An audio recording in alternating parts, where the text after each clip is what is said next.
안녕하세요. 하나님께 인정받고 또 하나님께 기억되고 하나님이 주시는 복을 받는 여러분들 되시기를 축원합니다. 쉽고도 정확하게 알차고 재미있게 하나님의 말씀을 가슴 깊이 새기는 시간, 소문난 성경 교실의 한기채 목사입니다.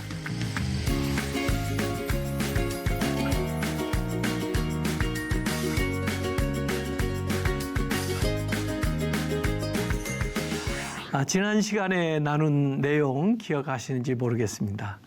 하나님께 감사하라. 하나님께 감사할 때 역경 가운데에도 회복 탄력성이 일어난다는 말씀을 드렸습니다. 오늘 마지막 시간으로 하나님께 기억되라.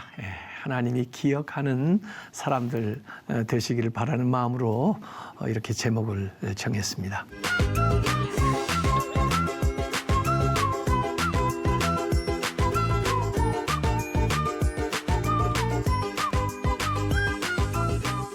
성경에 기록되어 있는 귀한 분들, 하나님께서 기억하시는 분들 되는데, 물론 안 좋게 기억되는 사람도 성경에 있습니다만은 느헤미야는 시작부터 마지막까지 하나님께 기억되기를 바라고 살았던 사람입니다. 그래서 그 느헤미야 10장에는 하나님과 이제 새 언약을 맺기로 하고 서명을 하는 사람들이 있었죠. 그래서 이제 느헤미야가 세 가지 영역으로 이제 개혁을 단행했는데, 물론 그 당시에는 특수한 상황입니다. 그리고 이 유대인의 정체성을 좀 지켜나가야 되고 다민족이 같이 섞여 사는 그런 시기이기 때문에 이방인과의 관계를 청산하기 위해서 이방인과 결혼하지 않고 유대인과 결혼하겠다는 것도 서약을 시켰고요. 그 다음에 이제 안식일을 지키고, 안식일은 시간에 7일조를 드리는 거죠. 그리고 또 11조를 드리고, 사실 이 11조를 드려야 성전에 필요한 것, 또 성전에서 일하는 사람들을 이제 책임질 수 있는, 그래서 전적으로 레위인들이 성전에서 일할 수 있도록 그렇게 하는 조치까지 단행을 했습니다. 그래서 이제 성전 지어놓고 재건하는 것만 중요한 게 아니라 앞으로 계속 유지가 되려면은 그 이제 필요한 것들을 성전 곳간에 준비해서 채워넣도록 그렇게 했습니다. 그리고 예루살렘에 아마 여러 가지로 살기가 불편했는지 또 침략을 받으니까 거기에 아마 타켓이 될까 봐 살지 않았는지 밖에 살던 사람들을 이제 예루살렘 성 안으로 들어와서 이주해서 이제 성도 재건해 놨으니까 살도록 그런 정책을 폈고, 그다음에 이 특별히 지도자들부터 와서 그 성전 이 예루살렘 성 안에 살도록 그런 일도 했습니다. 자, 이렇게 해서 12장에 그런 개혁까지 했으면 뭐 그냥 12장으로 느헤미야서가 끝내도 될 것 같은데 13장이 나오잖아요. 그래서 왜 13장은 뭘 기록하고 있나 한번 좀 관심 갖고 볼 필요가 있습니다. 원래 이제 느헤미야가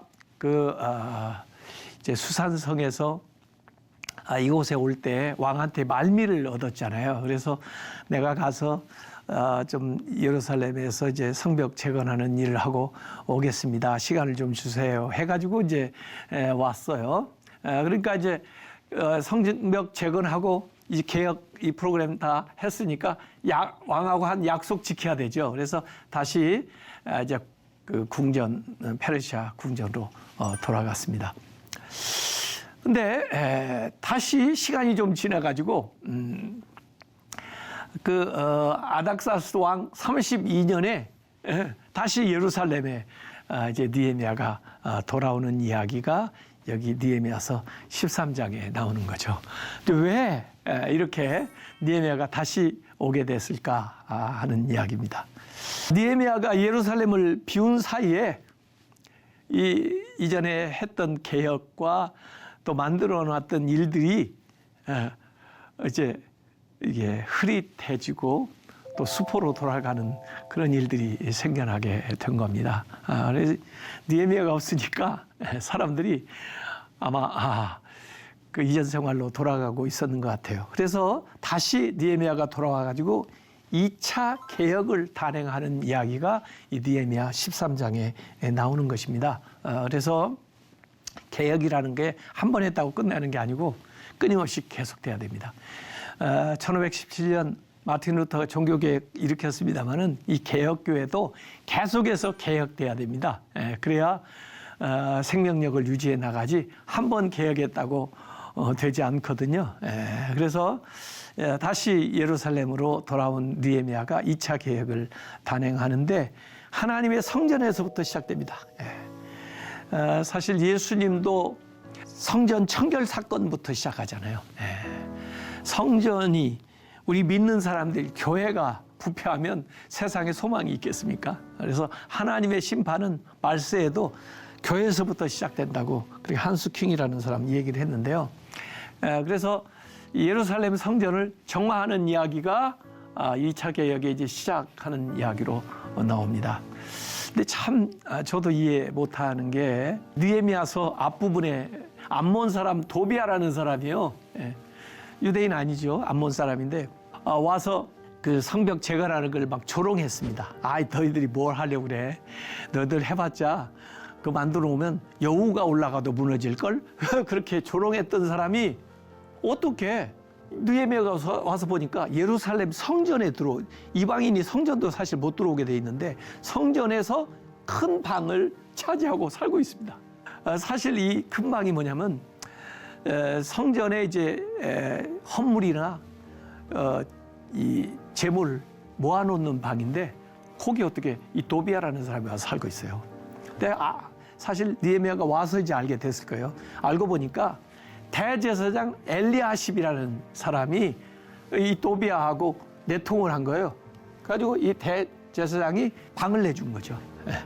그래가지고 그 안에 입주해가지고 살고 있습니다. 그러니까 마치 예수님도 왜 너희가 이 성전을 강도의 소굴로 만드냐 이런 말씀을 하셨었는데 그런 꼴이 돼버린 겁니다. 아주 대적이 아주 성전에 들어와 가지고 큰 방을 차지하고 살고 있어요. 정말 이 엘리야십은 줏대 없는 사람입니다. 느헤미야가 있을 때는 느헤미야하고 함께 일을 했죠. 근데 이제 느헤미야가 가고 나니까 아마 세력이 있는 사람 또는 위협을 했는지도 모르지만은 암몬 사람 도비아하고 이렇게 내통을 하게 되는 겁니다. 그래서 이 암몬 사람은 이 선지자들을 매수하고요. 또 지도층을 자기 편으로 이렇게 만드는 거죠. 그래서 이 사람은 느헤미야를 괴롭혔던 사람인데 느헤미야가 없는 사이에 예루살렘 성전 곳간을 큰 방을 차지하는 거예요. 그러니까 거기에 이제 제사에 필요한 것들 모아놓고 그랬는데 그거 다 없어지고 아마 그 물건이 없어서 빈 방이었는지 그곳에 들어와 있게 되니까 성전의 기능을 제대로 못하는 겁니다. 이걸 느헤미야가 와서 알게 됐어요. 내가 심히 근심하여 아주 불쾌했다는 거죠. 도비아의 세간을 그 큰 방에서 밖으로 다 내어 던지고 명령하여 그 방을 정결하게 하고 하나님의 전에 그릇과 소재물과 유향을 그 방에 있었던 것들이죠. 다시 그리로 들여 놓았느니라 이렇게 나옵니다. 이 어떻게 성전에 들어올 수 없는 사람이 여기에 돌아가지고 큰 방을 차지했나? 그 도비아 물건 다 내던졌는데 이제 이유를 알고 보니까 나중에 이제 사돈을 맺어가지고 이게 들어온 이야기가 이제 뒤에 나옵니다. 마치 그 엘리 대제사장 때 홈리 비누아스 때처럼 말이에요. 이렇게 성전에서부터 타락하고 제사장들이 타락하고 그러다 보니까 그 영향이 백성들에게 미쳐서 다른 건 더 볼 것도 얘기할 것도 없는 그런 상태가 되는 거죠. 그래서 개혁을 하는데 이 성전 청결부터 신앙 공동체를 개혁하는 일로부터 시작됩니다. 예수님도 성전 청결 사건에 그런 말씀을 하셨잖아요. 내 집은 기도하는 집이라 일컬음을 받으려 하였거늘 너희는 강도의 소굴을 만들도다 이렇게 말씀을 하시면서 성전에서 뭐 장사하는 사람들을 막 내쫓는 그 얘기가 있었습니다만은, 자, 그리고 이 레위인들이 어디 갔나 봤더니 레위인들 받을 것들을 주지 않으니까 어떻게 먹고 살 길이 없잖아요. 그래서 다 자기 먹고 살기 위해서 성전일 관두고 도망갔습니다. 노래하는 자들도 갔어요. 그래가지고 그 뭐 성전 제사가 제대로 진행이 안 되는 겁니다. 레위 사람들이 받을 몫을 주지 아니하였으므로 그 직무를 행하는 레위 사람들과 노래하는 자들이 각각 자기 밭으로 농사지어서 먹고 살려고 도망했다 이거예요. 그래서 내가 모든 민장들을, 지도자들을 꾸짖어 이르기를 하나님의 전이 어찌하여 버림바 되었느냐 하고 곧 레위 사람들을 불러 모아 다시 제자리에 세웠더니 이에 온 유다가 곡식과 새 포도주와 기름의 11조를 가져다 곳간에 드림으로 이런 말씀이 나옵니다. 오늘 우리가 주목해서 봐야 될 것이요, 이제 하나님 앞에 이렇게 기도하는 겁니다. 내 하나님이여 이 일로 말미암아 나를 기억하옵소서. 기억해달라고 계속 기도합니다. 사람들이 기억하는 것보다 하나님께 기억해달라고. 사람은 몰라줘도 하나님은 좀 알아달라 이렇게 하는 거죠. 내 하나님의 전과 그 모든 직무를 위하여 내가 행한 선한 일을 도말하지 마옵소서. 기억해달라 이래요. 최근에 이제 한국 교회도 보면요, 이 조용한 사직 이런 기사가 나와 있더라고요. 소리 소문 없이 사라지는 겁니다. 심지어 이제 신대원 공부하는 사람들 앙케이트 최근에 조사해 보니까요, 신대원 마치고 사역을 하지 않겠다는 사람이 거의 50% 됩니다. 그러니까 신학 공부는 했는데 목회 사역을 안 해요. 그 왜 그러냐 그랬더니 생활이 안 된대요. 그래서 또 교단적으로 이야기가 이중직 허용해달라 뭐 이런 이야기들이 많이 나오고 있습니다. 그래서 이 조용한 사직이라는 건 일반 그 직장에서도 그런데 조용히 퇴사하거나 일을 해도 받은 것만큼만 일하는 거죠. 받은 만큼만 일해요. 더 이상 안 해요. 이런 말인데 교회 안에서도 특별히 목회자들 가운데도 그런 일이 있다 이런 거예요. 성전을 회복하고요. 그다음에 안식일, 그 장소도 회복해야 되지만 청결하게 해야 되지만 시간, 안식일 시간도 성별하게 구별하는 시간에 성전을 짓는 게 안식일이거든요. 그래서 그 예배를 회복하는 일을 하고 있습니다. 그래서 안식일에 술틀을 밟고 곡식단을 나귀에 실어 운반하며 포도와 무화과와 여러 가지 짐을 싣고 안식일에 예루살렘에 들어와서 음식물을 팔기로 그날에 내가 경계하였고, 이 장사 시장이 쓰고 거래가 되니까 사람들이 다 뭐 안식일 요아무아 안 지키는 거예요. 특별히 외지에서 온 두로 사람들도 그 지역에서 잡은 물고기, 물건, 수입된 거 이런 걸 가져다가 안식일에 유대인들에게 팔았다는 거죠. 그래서 경제적인 이익이 되니까 그냥 세상과 타협해 버린 거죠. 그래서 느헤미야가 얘기하는 거예요. 너희가 어찌 이 악을 행하여 안식일을 범하느냐? 너희 조상들이 이같이 행하지 아니하였느냐? 그래서 우리가 어려움 당하고 나라도 뺏기고 포로도 했었는데, 그래서 우리 하나님이 이 모든 재앙을 우리와 이 성읍에 내리신 것이 아니냐? 그럼에도 불구하고 너희가 안식일을 범하여 진노가 이스라엘에게 더욱 심하게 임하도록 하는도다. 이렇게 책망하는 겁니다. 일하지 못하도록, 장사하지 못하게, 또 아예 성 안에 들어오지 못하도록 성문을 막아버렸습니다. 안식일에. 그래서 안식일을 거룩해서 지키는 거. 그래서 11조 안식일, 이게 사실 신앙생활의 기본이거든요. 주일을 성수하고 11조를 하는 거. 이게 사실은 생명은 시간으로 구성되어 있잖아요. 이게 하나님의 것입니다. 이게 안식이에요. 시간의 7일조. 우리가 또 물질적인 존재잖아요. 근데 이 모든 물질이 하나님께 속했습니다. 이거 고백하는 게 대표성 원리인데 이게 11조잖아요. 그래서 하나님의 것으로 이게 고백하는 거. 여기에도 이게 또 나오면 내가 또 레위 사람들에게 몸을 정결하게 하고 와서 성문을 지켜서 안식일 거룩하게 하라 하였느니라. 내 하나님이여 나를 위하여 이 일도 기억하시옵고. 기억해달라. Remember me. 주의 크신 은혜대로 나를 아끼시옵소서. 이렇게 기도합니다. 그다음에 성전 회복하고 안식일도 회복하고 그다음에 가정도 회복합니다. 유대 사람들이 뭐 주변의 사람들 아스돗, 모압, 암몬 사람들과 이제 결혼을 하죠. 결혼을 하다 보니까 그들의 우상도 섬기게 되고 또 그들을 통해서 들어오는 것들 문화가 유대인의 정체성을 지켜가기가 어렵죠. 이제 그래서 사실 모압이나 암몬 사람들 그 하나님의 총에 들어오지 못한다고 그랬는데 저들에게 이제 같이 섞여서 살아가는 거예요. 물론 왜 하나님이 그들을 금했는지 역사적인 이유가 다 있어요. 그래서 유대인들을 박해하거나 또 그들을 영접하지 않거나 또 유대인들을 저주하거나 뭐 이런 사람들을 그걸 잘 이제 기억해서 그들하고 분리된 삶을 살으라고 그랬는데 같이 섞여 살다 보니까 자기들의 정체성도 잃어버리고 자기들의 언어도 잃어버리고 유대 정신도 잃어버리고 이제 세상 사람처럼 똑같이 살아가게 되는 거죠. 그래서 여기 보면은 내가 그들을 책망하고 저주하며 그들 중 몇 사람을 때리고 그들의 머리털을 뽑고 이르되 너희는 너희 딸들을 그들의 아들들에게 주지 말고 너희 아들들이나 너희를 위하여 그들의 딸을 데려오지 아니하겠다고 하나님을 가리켜 맹세하라. 원래 제 언약을 맺을 때 사실은 12장에 그렇게 서약을 했었잖아요. 그런데 그 언약을 저버린 저들을 나무라는 겁니다. 사실 솔로몬도 전반기에는 참 좋은 왕이었는데 이렇게 이방과 많이 결혼으로 혼잡하게 되면서 우상들이 막 들어와잖아요. 그래서 결국 그 아들떼의 나라가 분열되고 말았잖아요.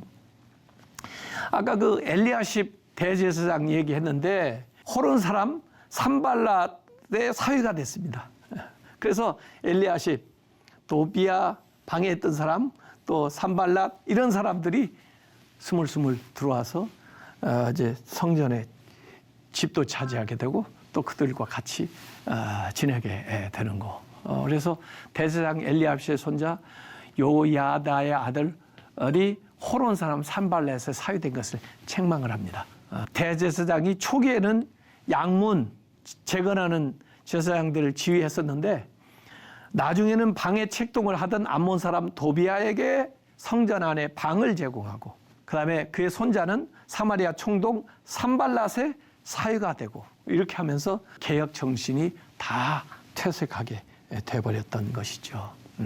그래서 지도자부터 이렇게 돼버리니 성전부터 이렇게 돼버리니 일반 국민들은 어떻게 되겠어요? 백성들은요. 그래서 성전 예배도 약화되고 안식일 준수도 희미해지고 이방 사람들과 결혼하고 이러다 보니까 그 신앙, 그 언어, 그 정체성 다 상실하게 되죠. 그래서 아주 강한 그런 개혁 정책을 느헤미야가 시행합니다. 내가 이와 같이 그들에게 이방 사람을 떠나게 하여 그들을 깨끗하게 하고 또 제사장과 레위 사람의 반열을 세워 각각 자기 일을 맡게 했다 이렇게 얘기를 했습니다.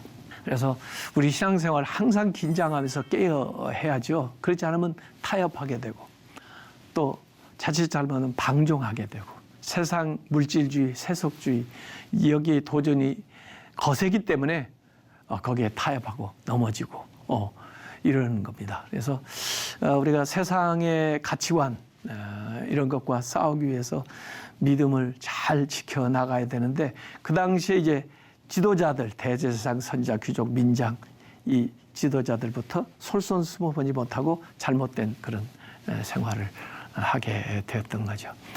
우리 한국 기업들은요 IMF 이후에 굉장히 체질 개선을 하고 세계가 주목할 만한 기업으로 거듭나는 경향이 많은데 우리 교회는 부흥의 시대 물론 지내왔습니다마는 그 이후에 세상의 변화에 제대로 대처하지 못하고 또 하나님의 그 말씀대로의 그 삶에서 많이 떠난 그런 모습들을 가지면서 과거의 그 구태의연한 모습들을 많이 가지고 있는 경향도 있습니다.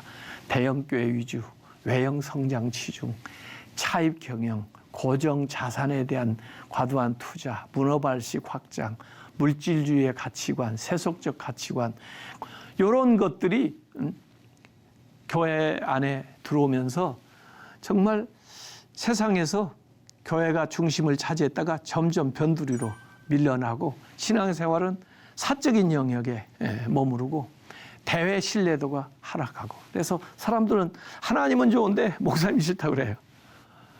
교회는 뭐 좋은 것 같은데 신자는 싫다고 그러고 하나님 말씀은 좋은데 신앙생활하는 사람들은 싫다 이렇게 얘기하는 경향이 있습니다.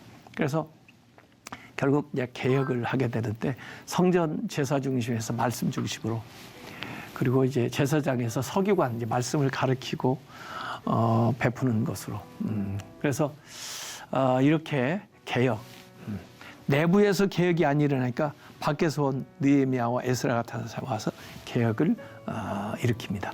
그래서 이 개혁을 하면서 반복적으로 나오는 말씀이 자크라리 엘로하이 하나님이여 기억하옵소서 기억해달라 이 말씀이 자그마치 10번이나 나와요.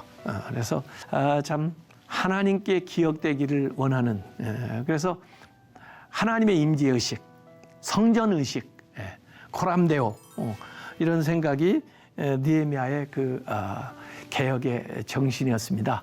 그래서 항상 하나님 앞에서 살고자 노력했고 하나님께 기억되기를 원했고 그래서 모든 일을 하나님과 연관시켜서 일하면서 세상의 칭찬이나 인정보다는 하나님께서 인정하시고 하나님이 칭찬하기를 바라는 그래서 세상에서도 뭐 역사의식이 있는 사람 훌륭하다고 그러죠. 근데 여기 느헤미야는 하나님의 의식이 있었던 사람.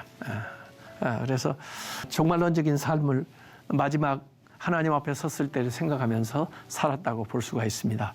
그 앞에서도 이렇게 기억해달라는 내용이 나왔었죠. 5장 19절에 내 하나님이여 내가 이 백성을 위하여 행한 모든 일을 기억하사 내게 은혜를 베푸시옵소서.